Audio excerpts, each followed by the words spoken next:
Buen día. Eso le iba a preguntar si podía grabar la clase. Sí, sí, ahí justo me di cuenta por eso, porque voy a explicar los otros problemas, entonces Bien, bien, gracias, profe. quería dejarla grabada, así las puedo compartir.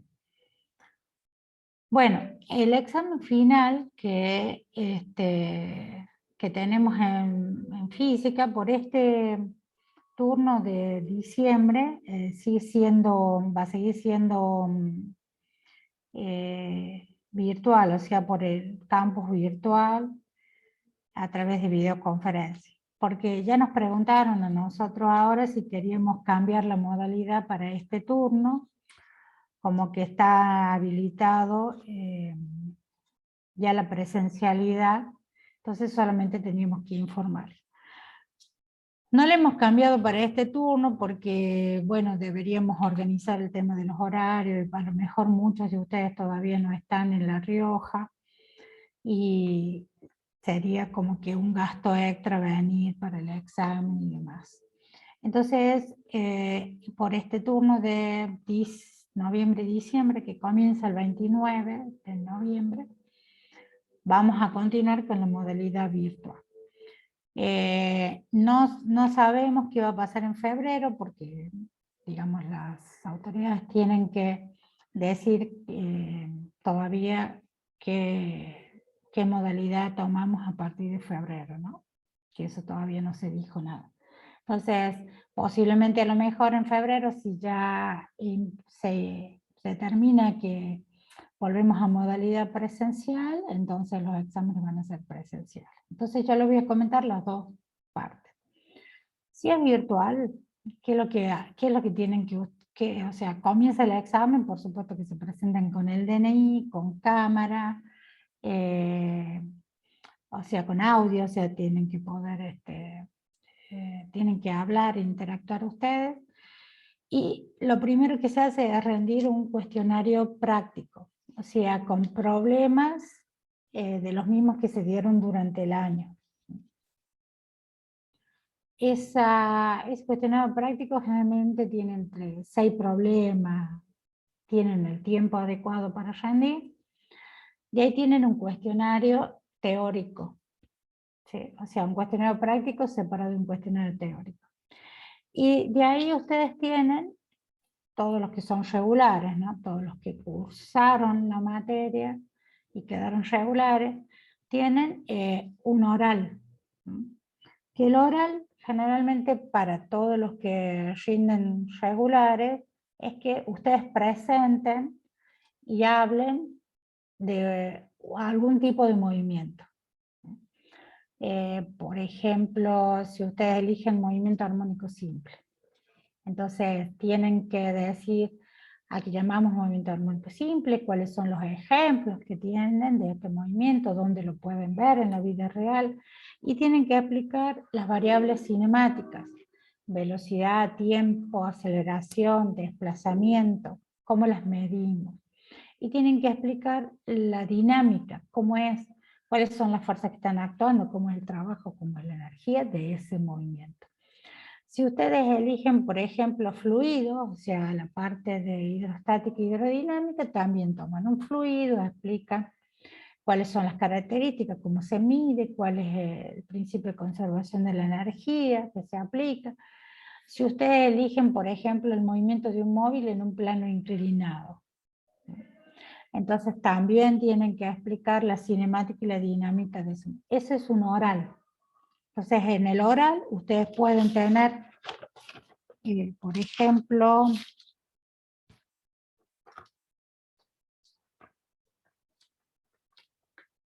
ustedes pueden presentar una hojita, digamos, donde tengan un esquema del tema que van a explicar, y ustedes lo van explicando de esta manera. O sea, lo indican con la hojita, que la van proyectando ahí en la pantalla, van explicando punto por punto del tema. ¿Sí? Ese sería, y si no pueden hacer el esquema en la computadora y tenerlo hecho, digamos, ¿no? Entonces ustedes lo comparten a la pantalla, el oral. Y si nosotros, la idea es que ustedes presenten el movimiento bien razonado, explicado con estas variables. Si está todo bien, ahí terminó todo, no hay ni necesidad de hacer alguna pregunta, ¿sí? Recuerden que cuando medimos las distintas variables tenemos que explicar qué tipo de magnitudes son, si son fundamentales o derivadas, cuál es la unidad de medida, si son escalares o vectoriales. Entonces, todo eso hace a los temas que hemos visto de manera integral en Física 1. Entonces, ustedes pueden tener una hojita preparada o pueden hacer una presentación de una carilla o 2 carillas nada más, ¿no? O sea, donde ustedes hablen del tema. Si no queda claro el tema, pues, nosotros le podemos hacer alguna pregunta, pero y de ahí la nota final sería la nota, se suma lo que ustedes sacan en el cuestionario práctico, en el teórico, más esa presentación, y se hace el promedio, y esa es la nota que van a tener. ¿Por qué digo para los que están regulares? Porque en realidad el programa nos dice a nosotros que ustedes deben sacar bolilla. Entonces, aquellas personas que no son regulares, después de rendir el cuestionario práctico y teórico, van a sacar bolilla, o sea, van a sacar 3 unidades de las 12 que tiene el programa. 3 unidades. De esas 3 unidades, ustedes toman una, la desarrollan, y bueno, nosotros podemos hacer preguntas y después preguntamos de las otras 2 unidades. ¿Queda claro? Sí, profe, ¿cuáles eran las condiciones para quedar regular?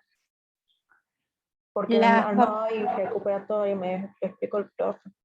No, porque nosotros, todos los que han venido rindiendo, digamos, los parciales, ustedes tienen que tener el 60% de las actividades realizadas para ser regular, ¿sí? Entonces, aquel que no llegó al 60% ya queda libre. El viernes yo les voy a tener un resumen también para que ustedes vean un resumen de todas las actividades, de la nota que tienen en todas las actividades, como que van a tener una planilla. Y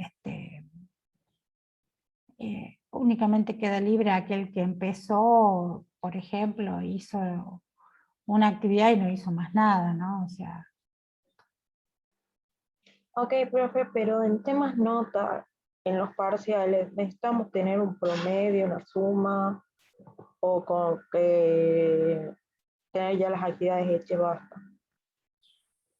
No, en realidad es el 60% de las actividades en un promedio aprobadas, ¿no? Aprobadas con un 50%, pero se promedia, o sea que por ahí ustedes pueden haber tenido un 4 y en la otra han tenido un 7 o en la otra han tenido un 9, entonces es un promedio de notas, ¿sí? Ok, entonces en promedio tengo que tener el 60% de actividades y el 50% en promedio, es decir, un 5 en, en promedio de los 3 parciales.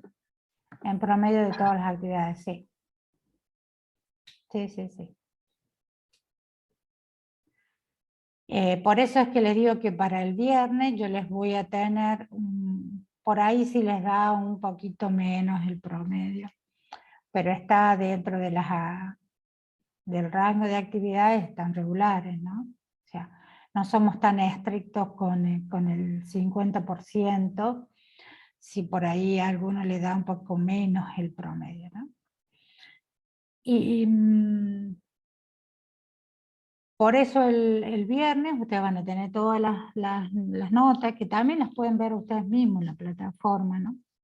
Ustedes mismos las pueden ver, cada uno en donde dice calificaciones, ahí pueden ver sus notas.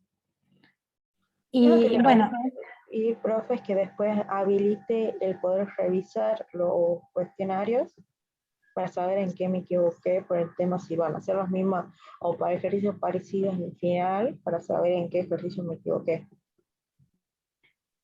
perfecto, sí, o sea, en el final, digamos, son ejercicios similares, no son exactamente los mismos, ¿sí? Son ejercicios dentro de los mismos ejercicios que se dieron, ¿sí?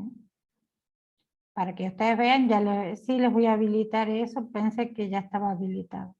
Ya me voy a fijar la fecha que tiene y ya les habilito esa revisión. ¿Y quedó claro para el final, chicos, cómo sería el Profe, examen? Sí. una consulta. Bueno, en el caso del examen final que podamos rendir ahora en estos llamados de este año, el cuestionario práctico y el teórico nos tiran, digamos, la respuesta automática, como los parciales, o ustedes los Sí. tienen que cumplir. Sí, les tiran automáticamente. Sí, Ah, sí. bien. Bien. Gracias, Sí, profe. sí, porque es todo una continuidad del examen, digamos, o sea, comienza la parte práctica, les damos el tiempo, de ahí hacen el cuestionario teórico, tienen el tiempo y de ahí comienza la presentación, o sea, de cada uno individual, o sea, es durante la misma jornada. ¿Ok? ¿Ustedes tienen las materias previas para rendir física? O sea, creo que es... Es análisis 1 y álgebra, si no me equivoco. ya. Ya. Por mi Sí, parte, sí, está todo rendido y aprobado. perfecto, perfecto. Entonces, bueno, si quieren aprovechar que ustedes vienen cursándola, vienen estudiándola, o sea, estaría bueno que aprovechen para rendirla. El primer turno comienza el 29 de noviembre, o sea, dentro de una semana. Si la han venido estudiando a la materia semana a semana, bueno, van a llegar sin problema. Si no, tienen el segundo turno. El segundo turno comienza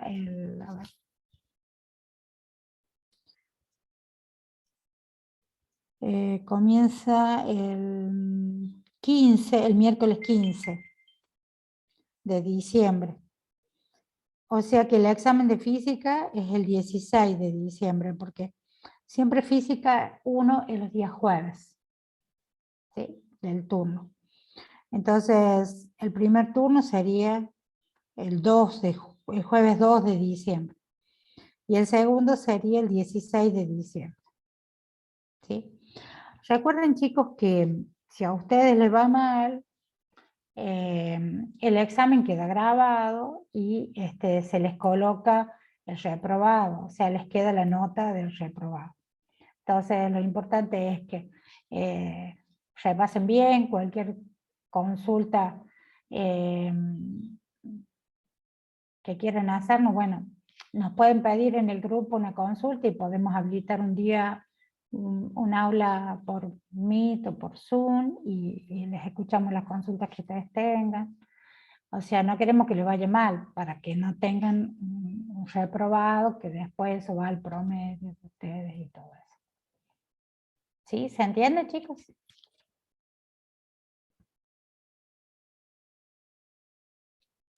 Sí, profe. Sí, profe. ¿Quieren consultar algo más? Por ahí hay chicos que nos han dicho, por ejemplo, que son regulares, pero no quieren rendir explicando el movimiento, no traen preparado el movimiento y quieren sacar bolilla directamente, ¿sí? O sea, no hay problema. O sea, lo de preparar el movimiento antes es que ustedes puedan integrar los temas anteriormente. Por supuesto que lo que ustedes traen preparado tienen que presentarlo de una manera sólida, digamos, porque ya lo traen preparado, entonces los conceptos deben estar bien explicados, o sea, y todos los aspectos que hacen a la cinemática y a la dinámica del movimiento, ¿sí? Porque si ustedes traen el tema incompleto, nosotros vamos a tener que preguntar, ¿no? Preguntar más, digamos. ¿Queda claro, chicos? Profe, Sí. ¿y la modalidad en febrero cómo va a ser? O sea, ¿va a ser primero la práctica, después la teoría y después el Bueno, oral? en modalidad presencial les explico. La presencialidad, que no sabemos si va a ser en febrero o no, eso está por verse. Vamos a ver qué dicen las autoridades. La presencial es la siguiente. Pasan todos a rendir juntos, digamos, en el aula, cada uno con sus hojitas, y primero rinden la parte práctica, ¿sí? Que la práctica son los problemas, entonces cada uno en su banco hace la práctica. Entregan la práctica, nosotros la corregimos a la práctica, y de ahí va pasando uno por uno al teórico. Al teórico que sacan 3 bolillas, bueno, está el bolillero, sacan las 3 bolillas. Por ejemplo, nosotros generalmente tomamos en el aula grande, en la 203 o en la 103, que tiene 2 pizarrones bien grandes. Entonces dividimos los 2 pizarrones por la mitad y hacemos pasar 4 alumnos en simultáneo. Entonces en el pizarrón ustedes sacan las 3 bolillas, eligen una bolilla, desarrollan un tema o una parte de esas bolillas, o sea, un tema completo sería, lo desarrollan en el pizarrón, o sea, hacen un esquema, no pedimos que escriban en el pizarrón los conceptos, sino que hacen como un esquema guía o una gráfica, o dibujan una situación para explicar el tema, explican ese tema, se pregunta, si está todo bien, pasan a otra unidad que nosotros le damos el tema. O sea, la primera unidad la eligen ustedes, y la segunda de las otras 2 unidades preguntamos nosotros. Ese es el examen presencial. Ese es el examen presencial. Para libre, porque regular es solo el tema que preparó, ¿no? O ya en presencial. Esto de preparar el tema es únicamente para la modalidad virtual, ¿sí? En la presencial sacamos bolillas siempre, porque es lo que nos marca el reglamento para la modalidad. Ah, ok, ya en presencial el regular y el libre rinden casi lo mismo. Claro, la diferencia está con el libre, que tiene más problemas en la parte práctica. ¿Sí? En realidad el libre también tiene, aparte, actividades de laboratorio. ¿Sí? Que bueno, en el caso de estos 2 últimos años, digamos, o sea, 2020 y 2021, que no hemos tenido laboratorios, como que no se tomaría esa parte práctica específica del laboratorio, pero sí incluye más problemas para el libre. ¿Queda claro? Sí, profe. Bueno, entonces, terminaríamos este viernes con el cuestionario. Una vez que esté el cuestionario completo, yo les puedo pasar hoy mismo, digamos, les voy a pasar las planillas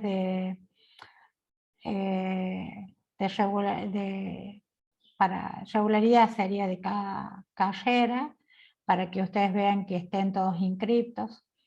Si hay alguno que no estuviera inscripto en la planilla, me avisa, porque todavía estamos a tiempo de agregarlo si es que así fuere.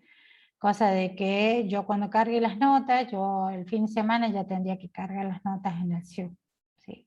Entonces ya coloco, y a ustedes les va a aparecer la nota registrada la semana que viene de la regularidad. ¿Sí? Así cuando se inscriban al examen, ya se inscriben como alumnos regulares para rendir.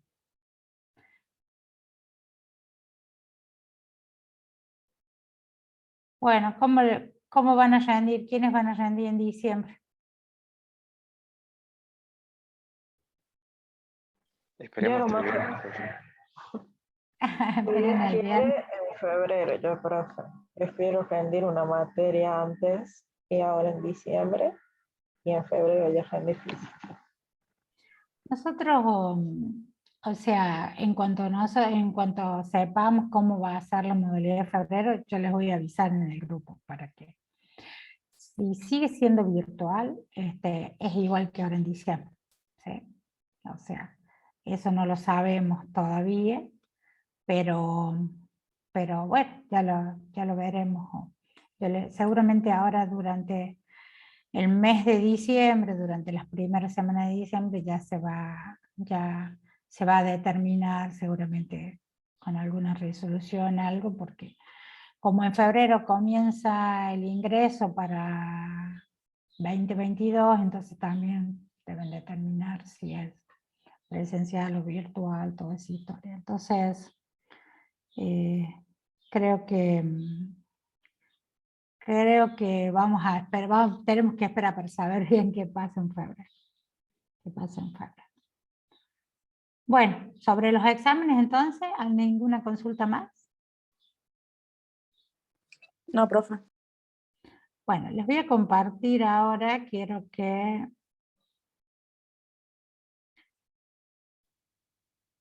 A ver.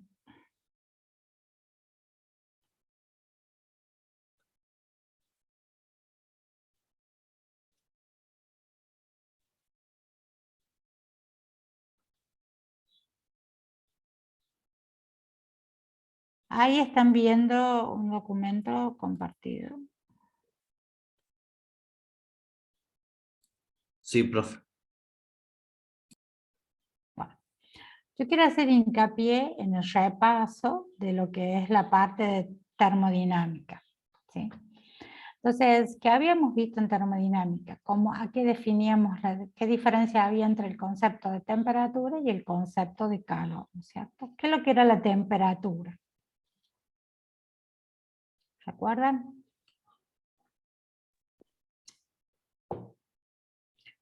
Era una propiedad de ¿qué?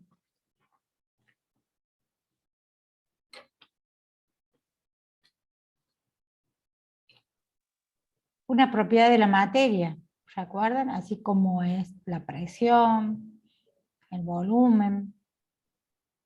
Es una magnitud, profe, puede ser.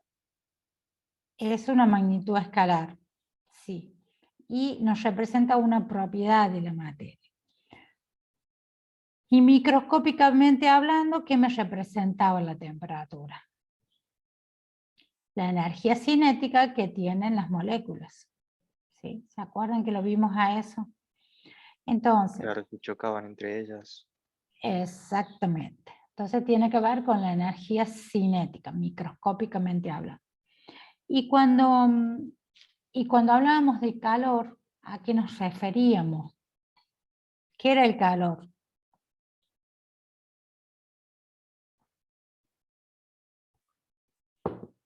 ¿Es un tipo de qué? Es un tipo de energía.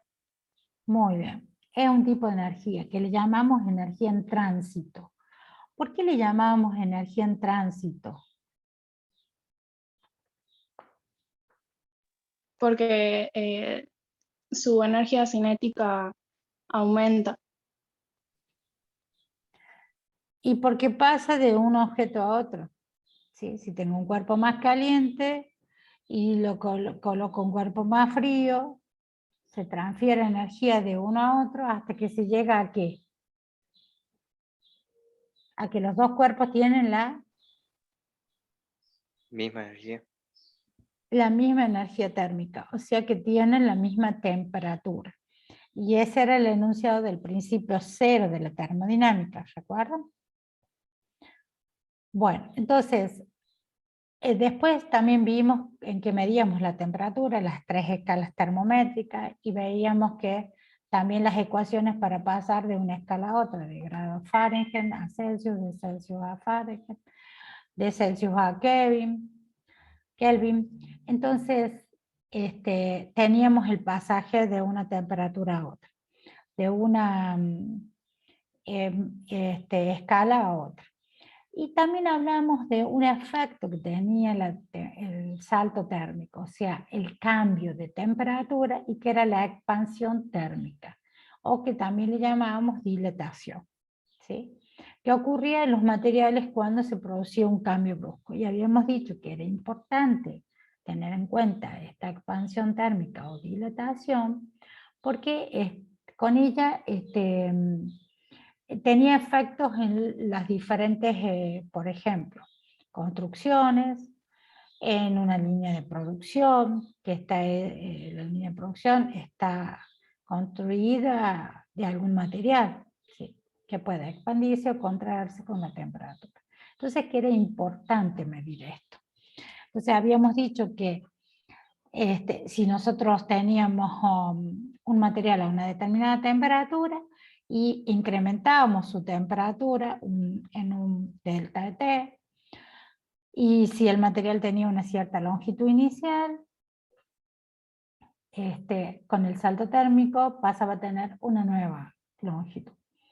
Y ese delta de longitud que se incrementaba era directamente proporcional a el salto térmico que se producía. Entonces, para sacar esa proporcionalidad se introducía el coeficiente de dilatación térmica. ¿Se acuerdan del coeficiente de dilatación?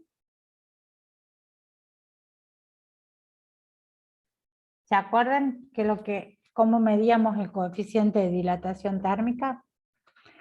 ¿Qué es lo que era el coeficiente de dilatación térmica? No, profe. El coeficiente de dilatación era un coeficiente que estaba tabulado y que tenía que ver con, o sea, ya estaba tabulado porque ya está medido para los distintos tipos de materiales. Entonces, y tiene que ver con el tipo y la característica del material. ¿Sí? O sea, Entonces, es como una teníamos constante. exactamente para cada tipo de material, por eso está en Ujú. tablas ya. Entonces, ahora vamos a hacer un ejercicio con respecto a esto, que es la expansión o la dilatación térmica. Entonces quiero que lean este problema, que dice, que habla sobre la expansión térmica de una vía de ferrocarril. Un segmento de vía de ferrocarril de acero. Entonces ahí ya tienen el material. Entonces tendríamos que ir a la tabla a ver cuál es el coeficiente de dilatación térmica del acero. Tiene una longitud inicial de 30.000 metros. Cuando la temperatura es de 0 grados centígrados. La primera pregunta dice, ¿cuál es su magnitud cuando la temperatura es de 40? ¿No? O sea que fíjense que la temperatura varía de 0 a 40. Y la longitud inicial es 30.000 metros. Entonces tendríamos que ir a la tabla y buscar cuánto vale alfa. Entonces acá les voy a insertar...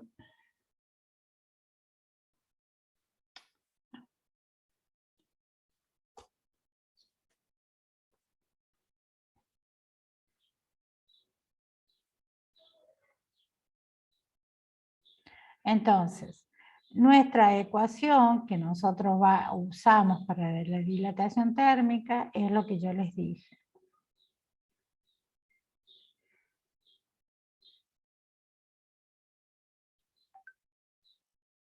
Vamos a buscar.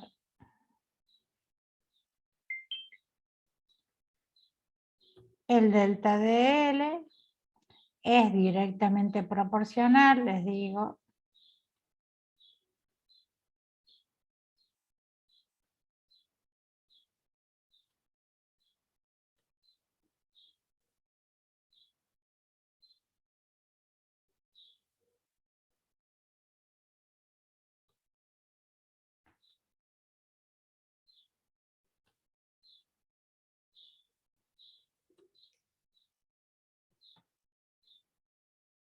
a la longitud inicial, que le llamamos L sub 0, y al salto térmico. Esta es nuestra ecuación inicial.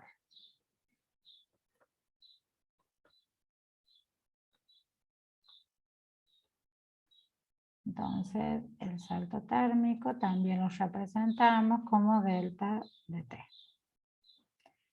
Esta es nuestra ecuación inicial. Entonces nosotros podemos sacar ese delta,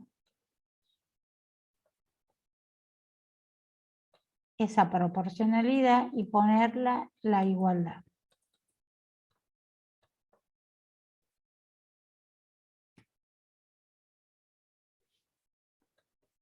A ver qué podemos hacer.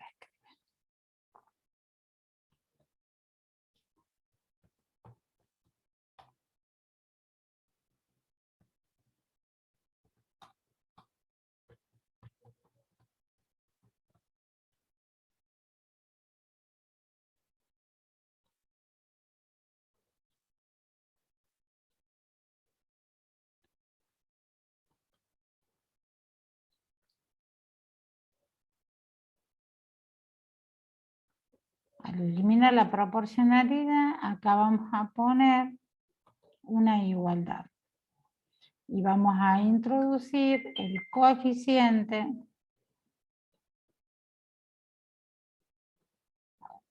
vamos a cambiar este símbolo por el símbolo de proporcionalidad.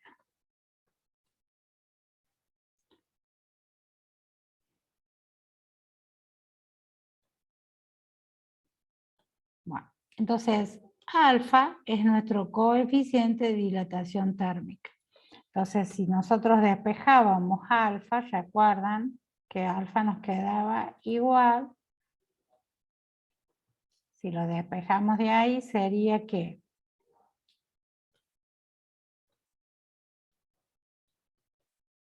vamos a copiarlo para que sea más rápido. Sería igual a ¿qué? Al delta de L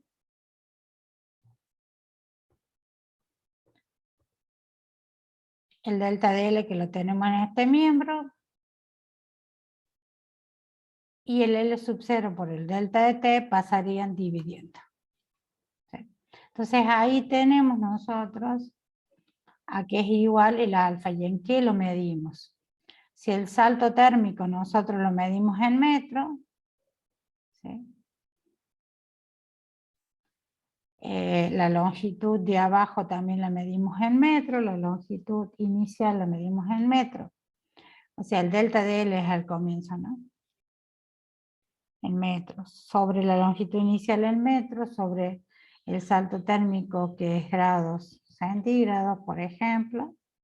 Entonces, el metro se simplifica con el metro y directamente nos queda 1 sobre grados centígrados, la unidad de medida del coeficiente de dilatación térmica.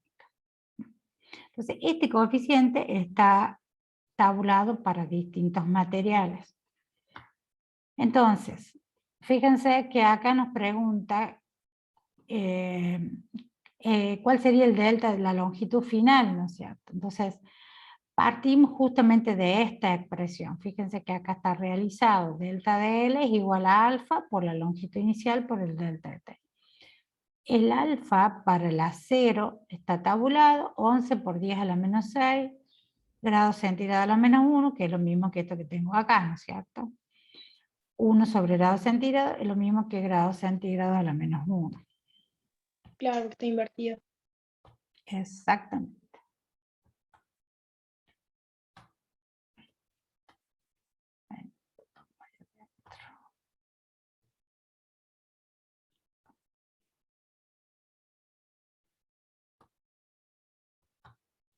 Ahí estaría. Sería lo mismo. Entonces, este es el coeficiente que sale de la longitud inicial que nos está diciendo que tiene esta vía de ferrocarril, son 30.000 metros, y después nos dice que el salto térmico es entre 0 y 40, o sea, es 40 menos 0, por eso figura 40, porque delta de T siempre es longitud final, o temperatura final en este caso, menos temperatura inicial. Por eso acá figura solamente 40 grados. Y haciendo el producto de esto y simplificando grados centígrados con grados centígrados nos queda la longitud en metros. Entonces fíjense, el delta de L dice que es igual a 0,013 metros. El delta de L. Pero el delta de L ¿a qué es igual? A la longitud final menos la longitud inicial. Recuerden que es un delta. Un delta de L siempre va a ser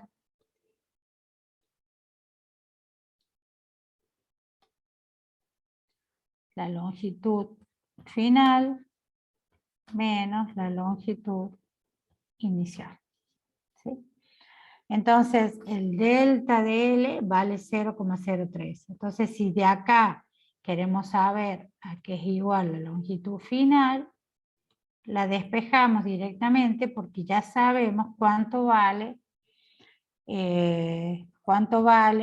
el delta. Entonces, esto va a ser igual el L inicial que está acá restando pasa sumando al otro miembro. Entonces voy a tener el L inicial más el delta de L que ya lo teníamos calculado, que era 0,013.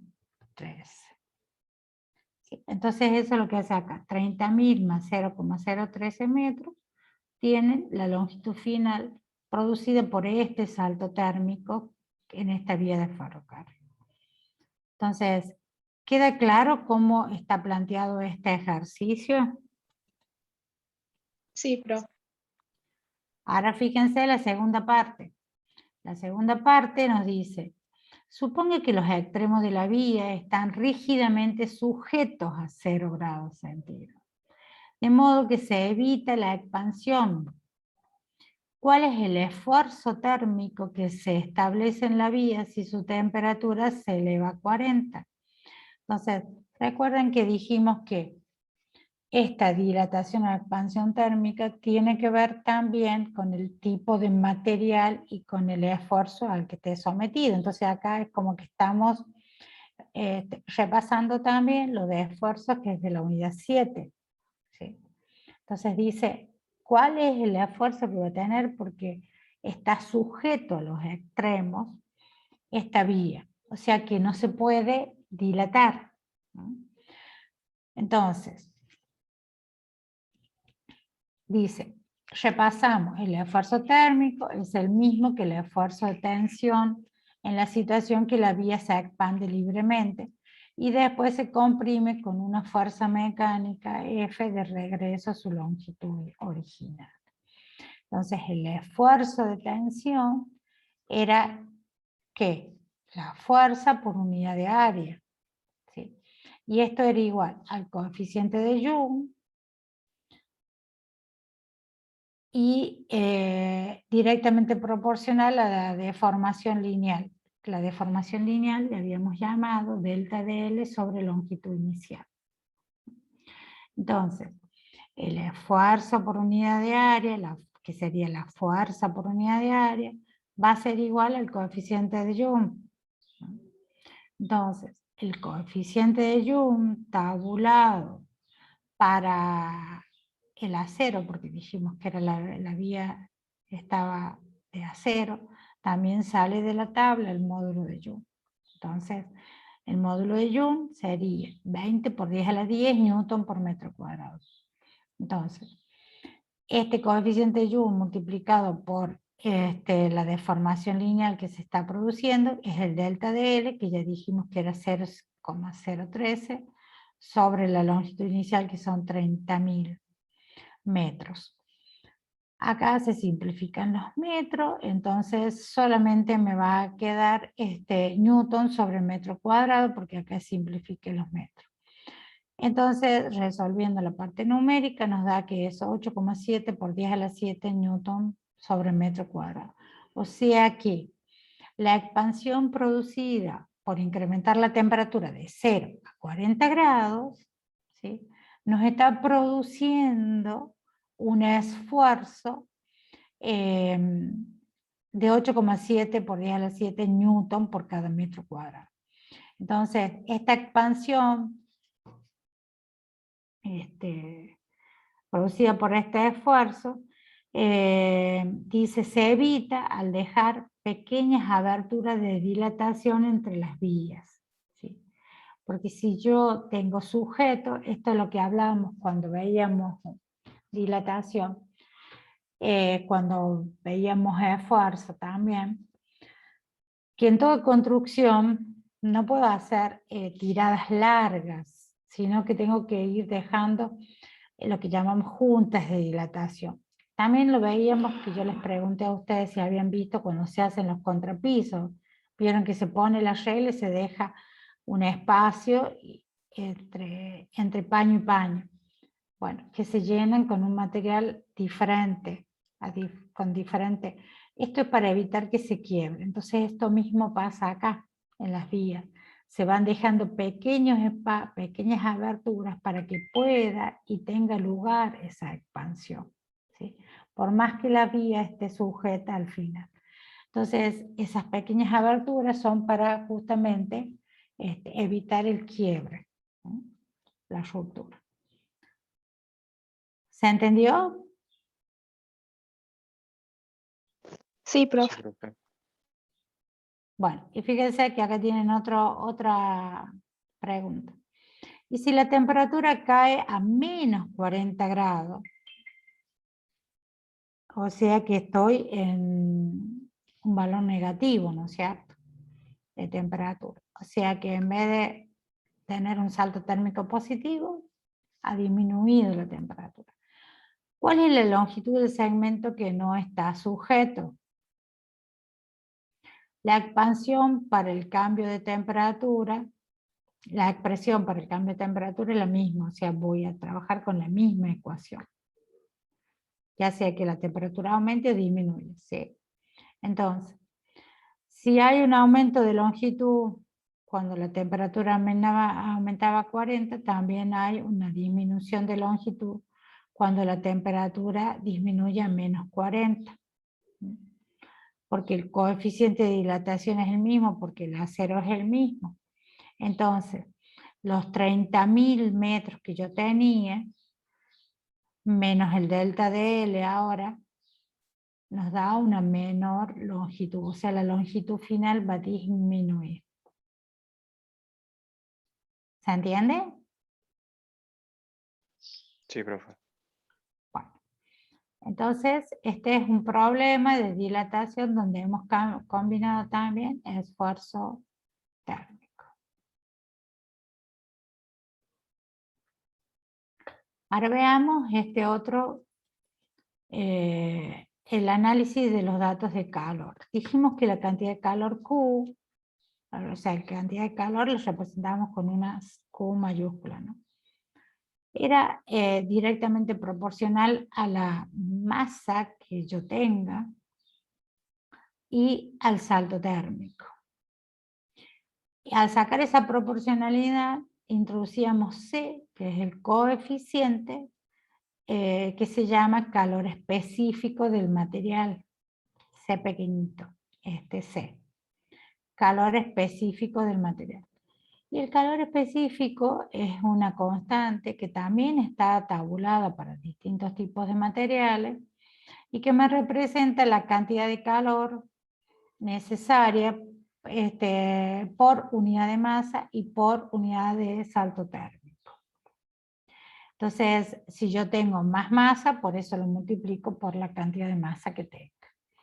Entonces, está tabulado. Las tablas, como ahora depende de la temperatura y de la presión por la ley de Gay-Lussac, entonces este calor específico está tabulado para varias sustancias a 25 grados centígrados y a la presión atmosférica normal, o sea, 760 milímetros de mercurio, ¿no? O una atmósfera.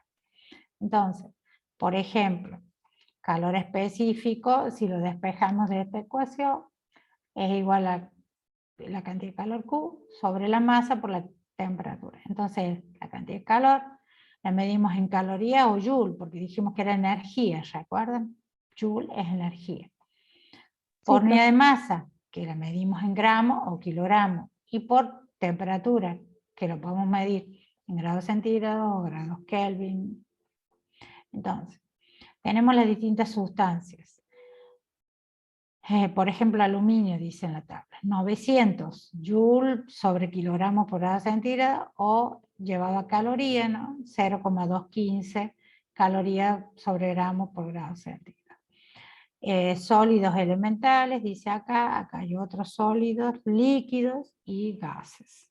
¿Sí? Entonces, ¿Puede haber un ejercicio en donde tengamos que pasar de joule a caloría? sí, ahora seguramente el problema que viene, ahí lo vamos a hacer. Ah, buenísimo. Entonces, este calor específico está tabulado. En el caso que ustedes tengan un problema, las constantes estas, para que no pierdan tiempo en buscarla en la tabla, las introducimos en el problema. O sea, le decimos, de acuerdo a la tabla, el valor es tanto, ¿sí? Pero si ustedes van al texto, lo van a ver que que es ese mismo valor que usamos. Bueno, vamos a trabajar con este problema primero para que analicemos. Ya lo leemos.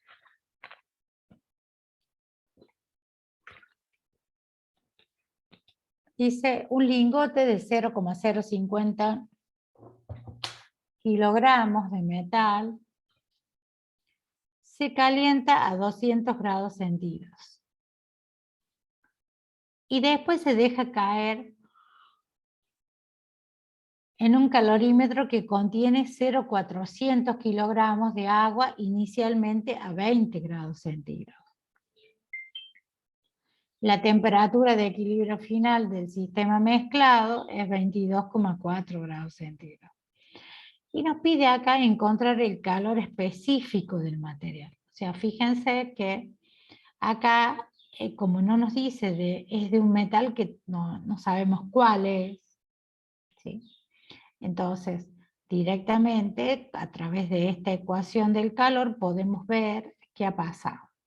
Entonces, siempre que tengamos un problema de equilibrio térmico, tenemos que saber que el calor entregado es igual al calor recibido, ¿sí? ¿Se acuerdan de la tacita de café que veíamos? Que si nosotros teníamos el café a 80 grados centígrados y le agregábamos un cubito de hielo, el café se enfriaba y el agua del hielo subía su temperatura hasta que llegaba a un equilibrio térmico. ¿Recuerdan eso? Sí, profe. Sí, profe. Entonces había una sustancia que entregaba energía térmica, que en este caso, por ejemplo, es el café, y otra sustancia que recibía energía térmica, que en este caso es la masa de hielo que hemos agregado al café. Entonces siempre vamos a tener esta relación, calor entregado igual a calor recibido. Entonces en nuestro planteo tenemos que tener en cuenta esta ecuación, ¿sí? Entonces acá es exactamente lo mismo, porque tengo un lingote que está a 200 grados centígrados, ¿sí? Y lo coloco en un calorímetro. Calorímetro sería como, ustedes no han visto el calorímetro en el laboratorio porque no hemos podido ir regularmente, pero un calorímetro sería como que un recipiente que es como si fuera un jarro, una fuente, digamos así, entonces se le llama calorímetro.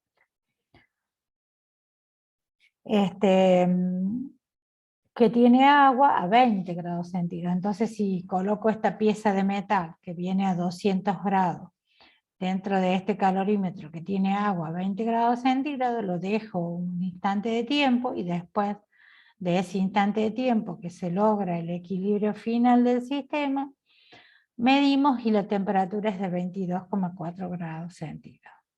Entonces ahí nos pide calcular cuánto es el calor específico.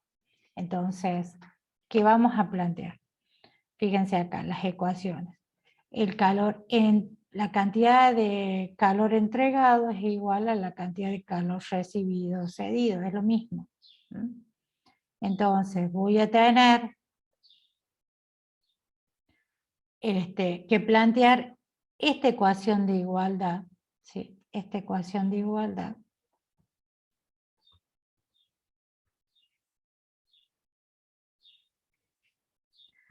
Que vamos a decir, el calor entregado es igual al calor recibido. ¿Sí? Entonces ahí vamos a decir que la cantidad, el calor entregado sería entregado por ¿quién? Por el metal. Muy bien, entonces vamos a decir la masa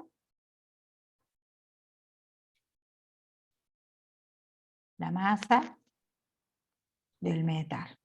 Generalmente vamos usando los subíndices de acuerdo al material que estemos trabajando. Si estamos con acero o si, en este caso como es podríamos haber puesto el ml del lingote, lo referenciamos por ahí con el ml del lingote para que nos quede más claro. Sería el calor específico del lingote, ¿sí?, por el salto térmico.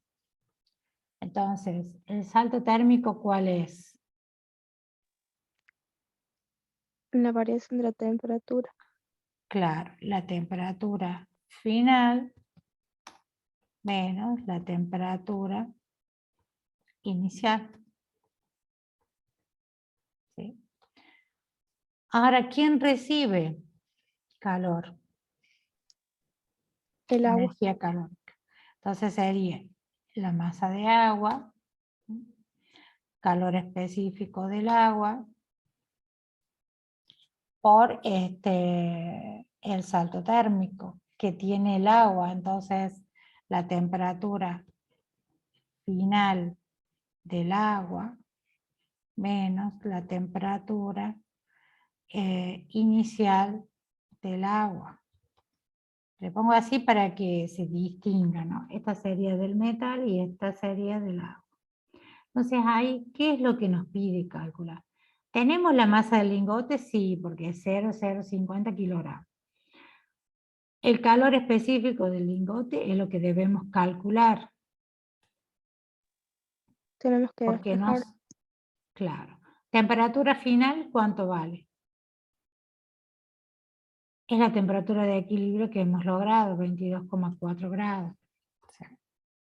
Entonces, si planteamos esta ecuación, vamos a tener que esto sería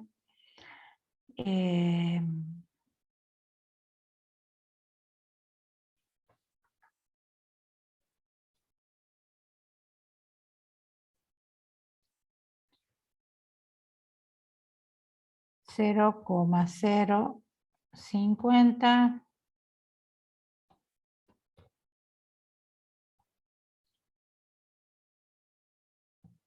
por CL, que es lo que debo calcular, por el salto térmico. La temperatura final del lingote es 22,4 grados centígrados, menos la temperatura inicial era 200 grados centígrados. ¿Está bien? Esto es igual a la masa de agua. ¿Cuánto es la masa de agua? 400. 0.400. Ajá. Bien, kilogramos. Por el calor específico del agua, ¿sí?, y por el salto térmico del agua, que sería el agua a qué temperatura inicial está. ¿Y a qué temperatura inicial A llega? 20 grados centígrados y 22.4. Ahí está. ¿Sí? Entonces, fíjense que de acá ustedes van a tener que despejar esto, que es el calor específico del material. Entonces, si nos vamos nosotros a ver el calor específico del agua, acá está el agua, calor específico, 4186 joules por kilogramo grado centígrado, o lo que es lo mismo, 1 caloría por gramo grado centígrado. Entonces, fíjense que un joule, de acá de esta relación se ve que un joule, ¿a cuántas calorías equivale?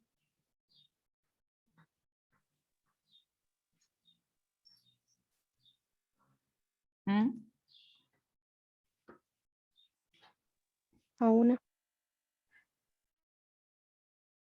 Un joule y una caloría, ¿a cuántas equivale?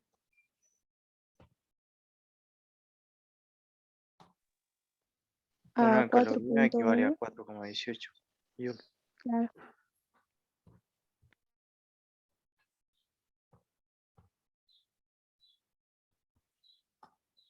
¿Sí? Entonces ahí podemos pasar de uno a otro. Y si decimos una kilocaloría, sería igual a ¿cuánto?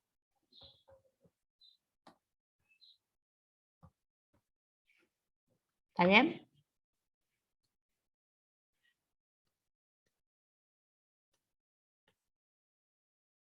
Entonces, con esta relación de proporcionalidad, ustedes pueden obtener de un lado y del otro. Entonces, fíjense acá el resultado que nos da acá. Bueno, despejamos y obtenemos el resultado. No lo tengo acá el resultado. Pero despejaríamos de esta ecuación. ¿Y en qué unidades mediríamos? Nos tendría que salir este calor. A ver, si lo despejamos, ustedes díganme cuánto les sale. Hagan el resultado con sus calculadoras.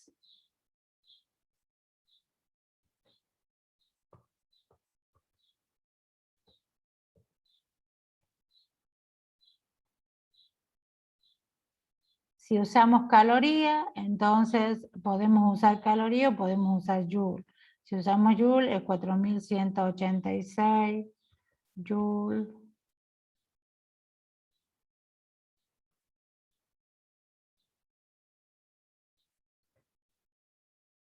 Joule sobre kilogramo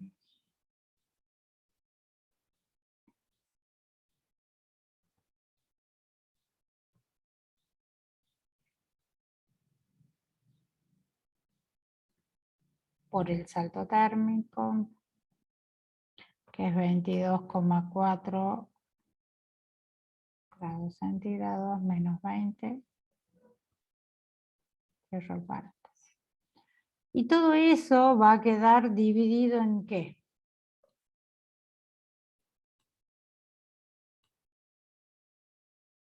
¿O qué voy a pasar del otro miembro? Dividiendo.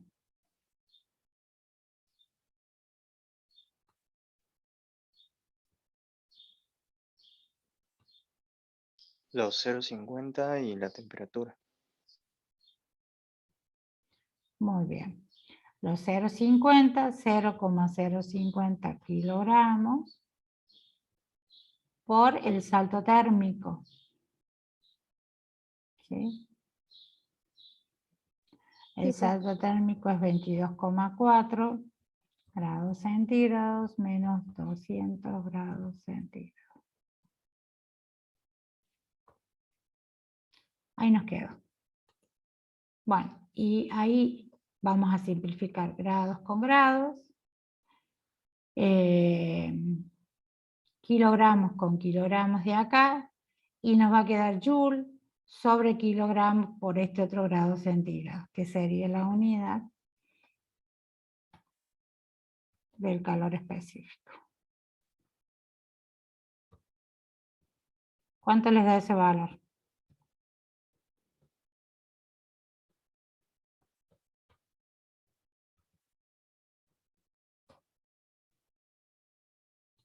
¿Cuánto les da el valor este acá? ¿Lo están haciendo? Sí, profe, estoy calculando.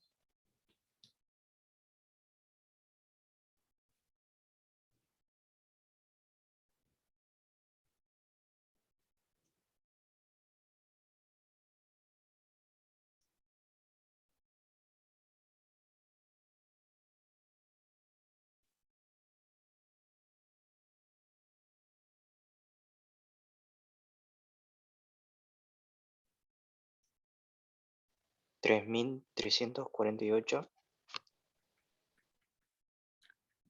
3.348. A ver, verifiquen. 8. ¿Todo le da lo mismo?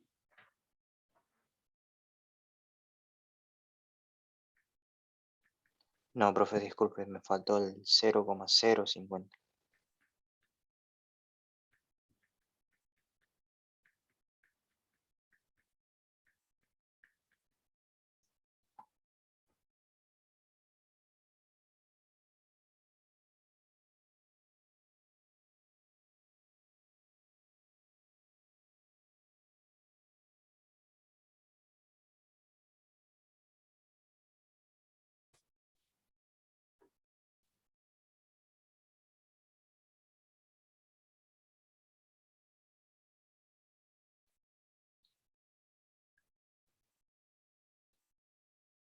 A ver ahora cuánto les da. Ahora sí, me da menos 452,54, ¿puede ser? ¿Quién más lo pudo calcular? A mí me da lo mismo, profe. Menos 452,54. Perfecto, ya lo pudieron verificar todos, entonces esta sería la forma de calcular, en este caso, un calor específico, ¿no? Porque no lo tienen en la tabla. Entonces, si nosotros nos vamos a buscar en la tabla, dentro de qué materiales tienen este calor específico, entonces, ¿a qué material se parece este lingote?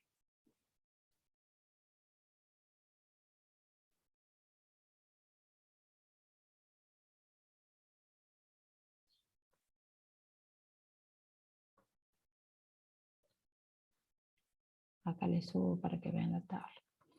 Fíjense que este negativo tiene que ver con que uno recibe y con que el otro entrega, ¿no es cierto? Entonces, cuando buscamos el calor específico, vamos a tomar el valor absoluto de esto, ¿sí? Tomamos el valor absoluto.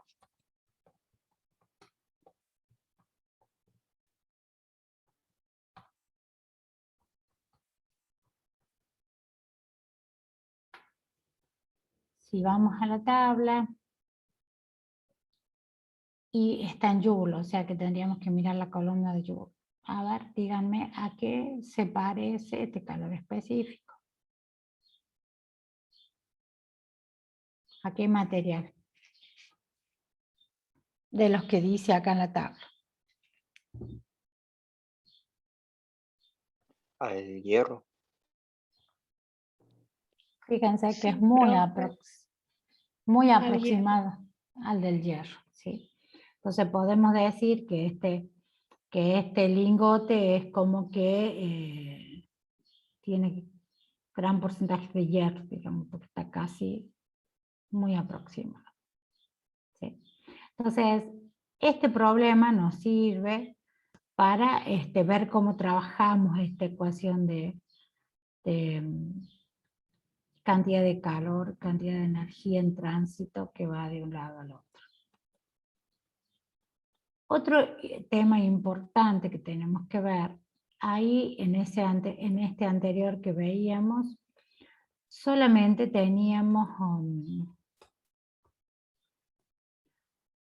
que el rango de temperatura estaba, fíjense, siempre en valores dentro de,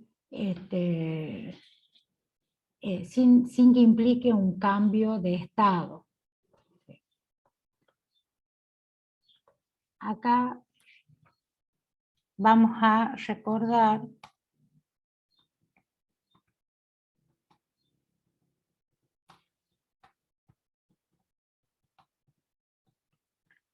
que cuando tengo, por ejemplo, la taza de café que habíamos dicho que yo le agregaba un cubito de hielo, el café es líquido, mientras que el cubito de hielo es sólido.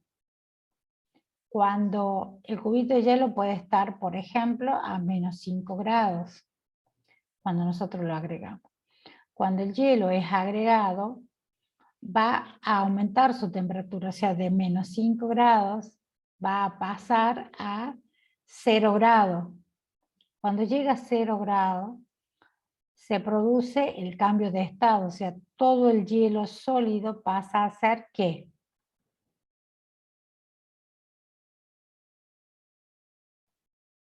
Si lo tengo en sólido, pasa a ser ¿qué?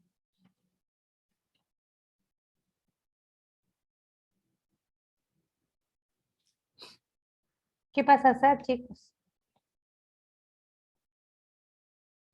¿Sí se calentaba, dijo profe, o cómo? No lo escuché. Claro, Sí, si pasa a yo ser líquido.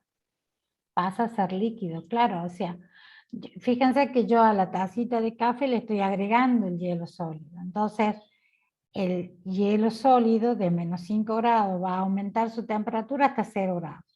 A 0 grados se va a transformar totalmente en líquido. ¿Sí? Entonces, esa transformación a líquido es lo que llamamos un cambio de estado de la materia. Estos cambios de estado siempre se producen, dijimos, a temperatura constante. ¿Sí? O sea que hasta que el último gramo de masa de hielo pase a líquidos, se va a mantener a 0 grados. Luego, sí, cuando ya se transformó toda la masa de sólido a líquido, ahí aumenta la temperatura hasta llegar a la temperatura de equilibrio. Entonces, el calor que se produce mientras se realiza el cambio de estado se llama calor latente. Y es este que nosotros medimos, que es directamente proporcional a la masa, o sea, la cantidad de materia que tengo, y a la constante L, que es el calor latente, ya sea de fusión o de vaporización. Porque cuando tenemos cambio de estado, cuando pasamos de hielo a líquido, que se llama fusión, o cuando pasamos de líquido a gas, que llamamos vaporización. ¿Sí? Entonces, el calor latente, si lo despejamos de acá, es igual a la cantidad de calor por unidad de masa. Está tabulado también para distintos tipos de sustancias, entonces van a ver acá el calor latente de fusión y de vaporización. Por ejemplo, para el helio, el punto de fusión es esto, o sea, el punto de fusión sería la temperatura de fusión. ¿Sí? El calor latente de fusión lo medimos en calor por kilogramo, entonces joule por kilogramo. El punto de ebullición es esta otra temperatura. Entonces el calor latente de vaporización es este otro. ¿Sí? Entonces, siempre la fusión o la vaporización es para una temperatura específica correspondiente a la fusión o vaporización del material que estemos trabajando. Entonces, por ejemplo, acá tienen agua. El punto de fusión es 0 grados y el calor de fusión es 3,33 por 10 a la 5 joule sobre kilogramo. El punto de ebullición es 100 grados y el calor latente de vaporización es 2,26 por 10 a la 6. ¿Sí? ¿Se entiende que lo que aquí llamamos calor latente de fusión y de vaporización?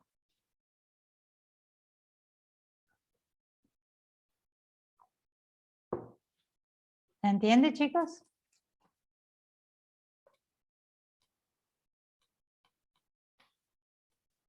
Más Sí, o profe. menos, profe, si puede volverlo a repasar. Bueno.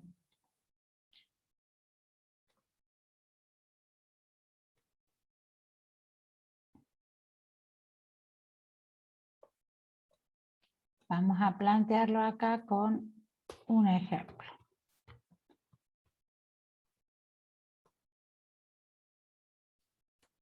Donde vamos a hacer como una línea de tiempo.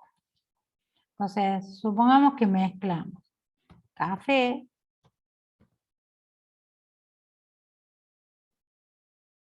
o sea, una masa determinada de café,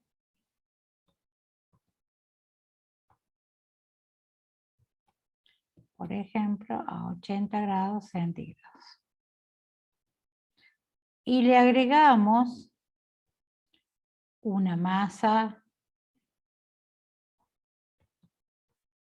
de hielo a menos 15 grados centígrados. ¿Sí? Entonces, ahí vamos a ver, este es un menos del menos 15.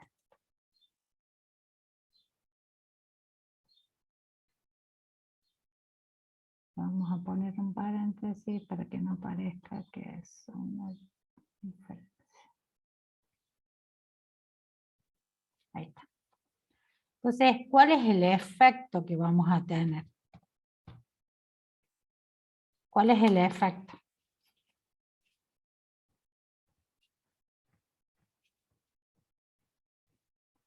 ¿Qué va a pasar con el hielo? Se vuelve líquido enfriando el café.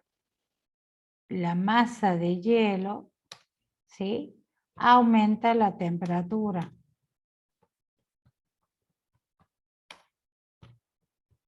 Hasta 0 grados.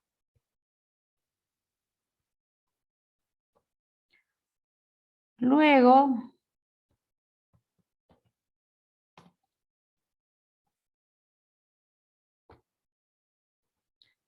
la masa de hielo a 0 grados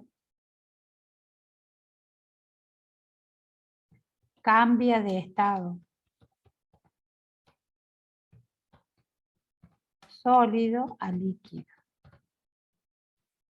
Entonces aquí es donde decimos que se produce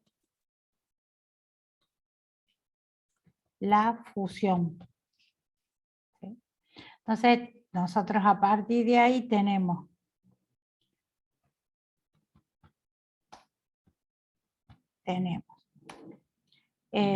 la masa del café líquido, que es líquido, más la masa de hielo líquido. ¿Sí? O sea, la masa de hielo que se convierte en líquido. O sea, que a partir de ahora tengo líquido nada más. Entonces, ahora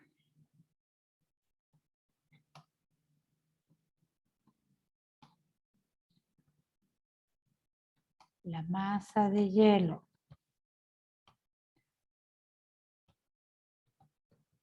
sigue incrementando la temperatura hasta la temperatura de equilibrio. Esto es lo que pasó con el hielo, ¿sí? Mientras que lo que pasó con el café, ¿qué pasó? La masa de café, ¿qué pasa? ¿Incrementa la temperatura o no? ¿O disminuye?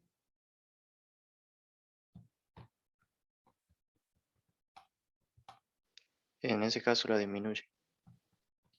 Ajá. ¿Hasta qué temperatura?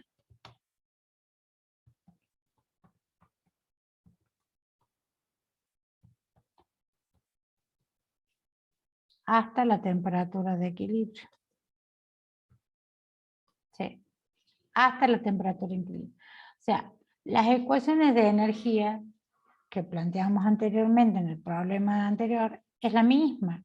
Solamente que acá tengo que tener en cuenta que hubo un cambio de estado a partir de esta fusión. Entonces debo agregar este cambio de estado. ¿Sí?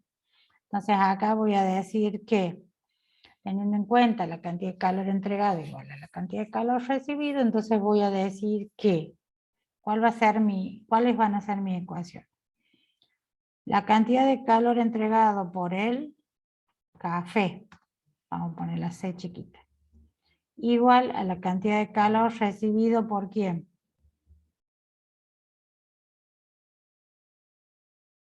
¿Por quién?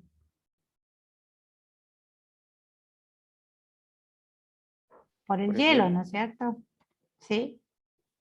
Por el hielo. ¿Sí?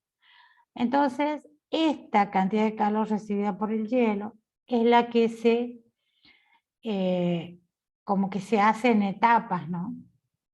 ¿Por qué? Porque el hielo está sólido, ¿sí? Entonces esto va a ser igual a la cantidad de calor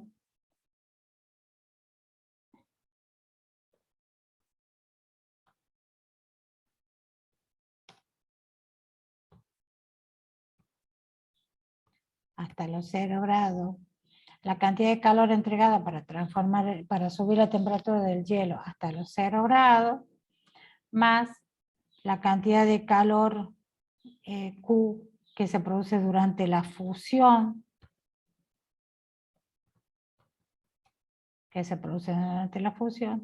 más la cantidad de calor del hielo hasta la temperatura de equilibrio.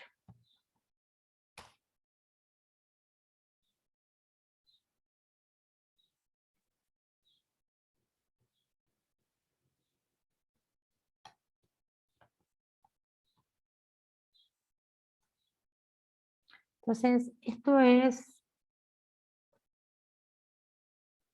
lo que nosotros tenemos que tener en cuenta, que se agrega esto, nada más que en la ecuación anterior, que es la cantidad de calor de fusión. ¿Sí? Entonces, supongamos que la cantidad de calor del café, entonces vamos a tener la masa del café por el calor específico del café por el salto térmico. Entonces el salto térmico vamos a suponer que el café se encuentra a 80 grados centígrados y va a llegar a una temperatura de equilibrio. Entonces le vamos a poner T sub Q, la temperatura de equilibrio, menos los 80 grados centígrados a los que se encontraba el café. Esto va a ser igual a ¿qué? A la masa del hielo. Entonces vamos a poner la masa del hielo por el calor específico del hielo, que está sólido. ¿Sí? Y el hielo se encontraba a menos 15 grados centígrados. Entonces, primero vamos a transformar ese hielo de menos 15 a 0 grados centígrados. Entonces la temperatura final ahí es menos 0 grados centígrados, menos, y voy a poner entre paréntesis, menos 15 grados centígrados. ¿Sí? Porque el hielo lo tengo a menos 15 y lo llevo hasta 0 grados centígrados. Más el calor de fusión, pero el calor de fusión dijimos que es la masa de hielo, por el calor latente de fusión del hielo, el L del hielo, que si lo vemos acá, a ver si está tabulado. No, está tabulado el de, acá está, el agua, fusión. 3,33 por 10 a la 5. Sí. Más, y ahí le tengo que sumar la masa de hielo, ¿sí?, que yo tengo, por el calor específico del agua, porque el hielo ya lo tengo transformado en agua, por el salto térmico. El salto térmico es la temperatura final a la que va a llegar, que es la temperatura de equilibrio, dijimos, que se va a equilibrar con el café, menos la temperatura de 0 grados centígrados. ¿Se entiende? Acá en esta primera parte transformo. En esta primera parte estoy produciendo la transformación, elevando la temperatura de menos 15 grados centígrados del hielo hasta los 0. Acá estoy transformando todo el hielo en agua, ¿sí?, o sea, en líquido. Y acá estoy elevando la temperatura del hielo, del agua a 0 grados centígrados, la estoy elevando hasta la temperatura de equilibrio, que es la misma temperatura que va a adquirir este café, el café acá. ¿Se entiende? Sí, profe. Sí. Entonces, fíjense que siempre tengo que tener en cuenta esto cuando se produce un cambio de estado. Entonces, de acuerdo, yo sabiendo plantear bien esta ecuación, es lo central en los problemas de calorimetría. Calor entregado igual a calor recibido. Y si hay cambio de estado, agrego este término que es M por L, si es fusión o si es vaporización. Ahora vamos a ver Acá se la dejo explicadita, este es un problema largo para analizar este gráfico, pero está explicadito, yo se los voy a subir a este archivo de repaso para que ustedes lo lean tranquilo. Acá sería más o menos lo que estamos hablando.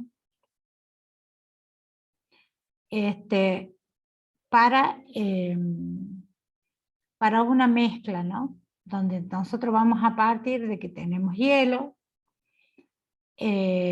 a menos 30 grados centígrados. Entonces estamos graficando la temperatura en función de la energía agregada, o sea, la energía entregada. ¿Sí? Vamos a partir de que tenemos una cierta cantidad de masa de hielo a menos 30 grados centígrados. Cuando llego a los 0 grados centígrados, fíjense acá, o sea, acá voy a incrementar la temperatura, por eso estoy en rojito acá, incremento la temperatura hasta los 0 grados centígrados. Mientras que voy a transformar todo el hielo en agua, la temperatura se mantiene constante, entonces fíjense que esta es una barra de temperatura constante. Por supuesto, estoy entregando energía, fíjense que la energía sigue incrementándose, porque estoy entregando energía para transformar todo el hielo en agua. Solo que esa energía se produce a temperatura constante. Luego que transforme todo mi hielo a 0 grados centígrados en agua, voy a incrementar mi temperatura, entonces sigo incrementando la temperatura. Es directamente proporcional, por eso la gráfica es lineal. Y por lo tanto sigo entregando energía, ¿no? Hasta los 100 grados. A los 100 grados se produce la vaporización, ¿sí? O sea, todo el líquido se transforma en vapor. Entonces, mientras que todo el líquido se transforma en vapor, lo hace a temperatura constante de 100 grados. Por eso acá tienen ustedes esta horizontal que es de temperatura constante. Lógicamente sigo entregando energía, ¿sí? Hasta que transforme todo el agua en vapor. Cuando tengo todo el agua en vapor, sigo entregando energía, sigo dándole calor al vapor y puedo seguir graficando esta otra gráfica lineal, ¿sí? Este último trámite, ¿no? Entonces he transformado todo mi hielo que tenía en menos 30 grados en vapor al final. En este incluimos dos cambios de etapa, el cambio de fusión y el cambio de vaporización que se producen a temperatura constante. ¿Se entiende, chicos?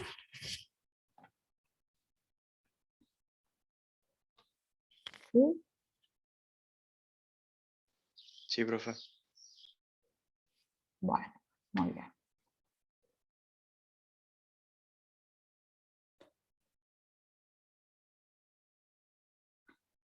Entonces, con esto estamos viendo dos tipos de problemas que son importantes a tener en cuenta cuando analizamos calor y temperatura. El primer principio de la termodinámica. El principio cero de la termodinámica sería, ¿no?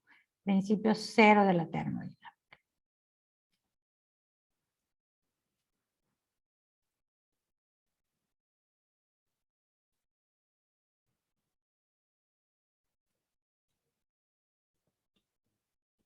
Bueno, después, en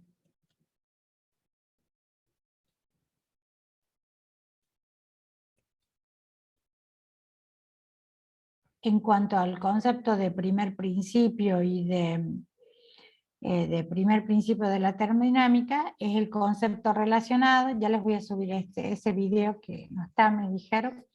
Entonces, ¿qué es el concepto que nos dice cuánto calor puedo transformar en trabajo mecánico? ¿Sí? Entonces, el primer principio de la termodinámica nos permite describir la cantidad de... es un principio también de conservación de la energía, como veíamos de la energía mecánica y en los distintos tipos de movimiento. Entonces, el primer principio de la termodinámica es un caso especial de la ley de conservación de energía, que describe este proceso, que solo cambian la energía interna y la transferencia de energía, o sea, el calor, que es energía en tránsito, que está produciendo el trabajo. O sea que este es el principio básico del funcionamiento de las máquinas térmicas, que fue la revolución de la era industrial, de la industrialización, ¿no es cierto? El transformar a través de la máquina de vapor, a través de la energía generada por el vapor, el hacer producir y trabajar otras máquinas. Entonces, el calor se transformaba en trabajo mecánico, ¿sí? Ustedes han estudiado siempre desde la primaria los conceptos principales de la revolución industrial. ¿Se acuerdan?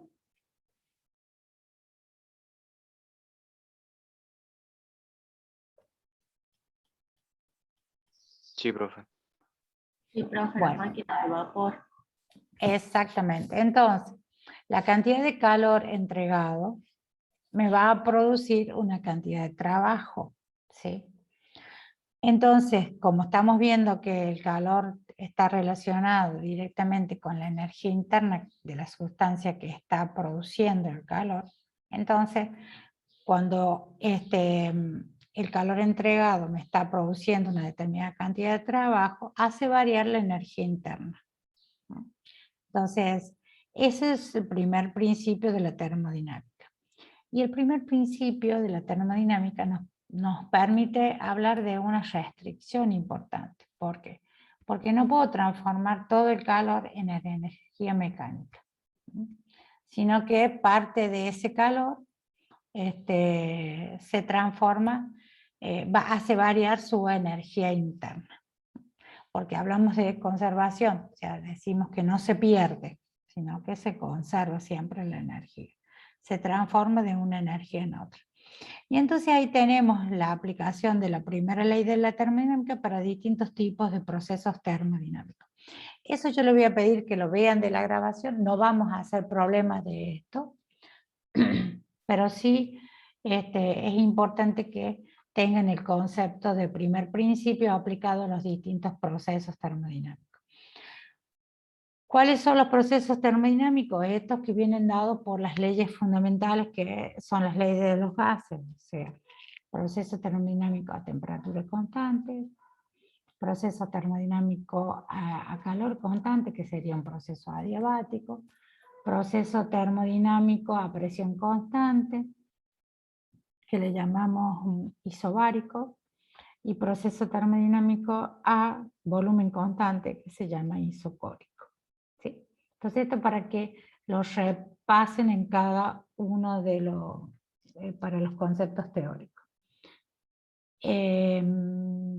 La primera ley de la termodinámica, como decíamos, nos da lugar a que, nos da el indicio de que toda máquina térmica va a tener un cierto rendimiento en función de las temperaturas, la temperatura a la que se entrega el calor.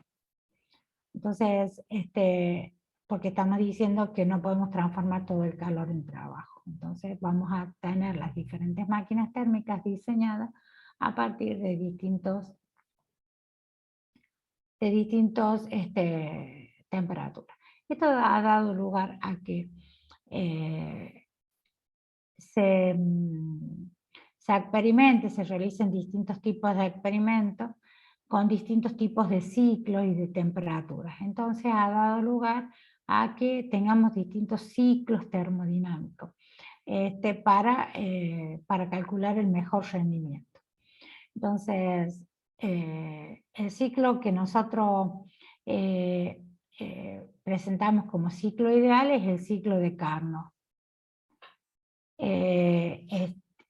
De acuerdo a qué es lo que sea que estemos diseñando, si es para un ferrocarril, si es para una máquina industrial, si es para un refrigerador, ¿no? O para producir energía térmica, va a tener diferentes tipos de ciclos, ¿no? Entonces, nosotros ahí en el libro tenemos varios ciclos, pero no vemos ahora en física esos ciclos. Sí tenemos que saber que existen, porque ustedes después tienen una materia específica que es termodinámica, y tienen otra materia específica que es máquinas térmicas, y entonces ahí ven, digamos, ya todas las aplicaciones específicas de estos ciclos. Entonces, el ciclo de Carnot sería como el ciclo ideal, el ciclo de máximo rendimiento, pero como sabemos que es un ciclo ideal, entonces están los otros ciclos que se aproximan más a lo real para poder obtener los distintos tipos de rendimiento. Entonces, por eso es que nosotros no los estudiamos ahora en Física 2 y hay 2 materias específicas para ello. ¿Sí? Solamente que acá damos los principios generales y principales de la termodinámica, nada más. Entonces, esta restricción es lo que nos plantea la segunda ley de la termodinámica, ¿no? La segunda ley de la termodinámica nos dice justamente esto, que no podemos transformar todo el calor en energía mecánica. Y nos presenta el ciclo ideal, que sería el ciclo de Carnot. El ciclo de Carnot es un ciclo que consta de 2 procesos isotérmicos y 2 procesos adiabáticos. Entonces, ese es el ciclo ideal de Carnot, que se compone de 4 tipos de procesos. Eso es lo que nosotros estudiamos, digamos, sería una síntesis de la parte de termodinámica, para que ustedes tengan en cuenta. ¿Alguna consulta, chicos?